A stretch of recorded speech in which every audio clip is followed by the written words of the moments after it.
Okay, so if you find yourself in a place where you feel like the verbal cues that you've chosen or the verbal cues that you've adopted by way of tradition and norms, or even maybe you have adopted a dog and you were told that they know certain cues, certain behaviors, if you feel like those are not effective at indicating to your dog what behavior you want them to do, then you might want to go back to what I had said about capturing and labeling behaviors. So anything that your dog does organically, accidentally, anything they do of their own accord, presents an opportunity to capture and label and give context to what they're doing, and then present them with a food reinforcer to do that. So if they sit, you can say sit and you can give them a food reinforcer. Same thing for down, same thing for stand, same thing for place or settle on mat or whatever the behavior is. You can also utilize a treat lure.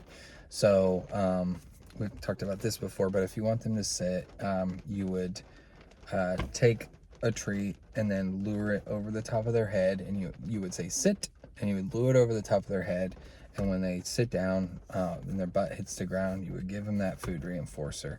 That treat lure is going to turn into a hand signal, and you can say sit while you do it. So usually, like, the treat's going to go in between your forefinger and your middle finger, and then you do this flat, and then you do it like this, okay? And that is a traditional cue.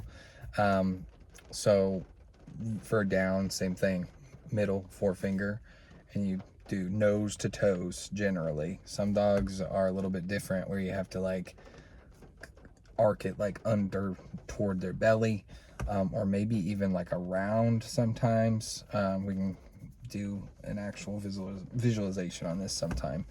But you can do capturing or luring to beef these behaviors up, to increase the fluency of the cues, to increase the responsiveness to the cues. If it is within the realm of possibility that you might need to retire some cues and you might need to just create some new cues. I did this one time when I was working with a little American Eskimo, and like the house was full of, like, it was two parents and then a bunch of children, and it was like sit down, sit down. So like your dog once again can become deadened to cues, and it becomes white noise.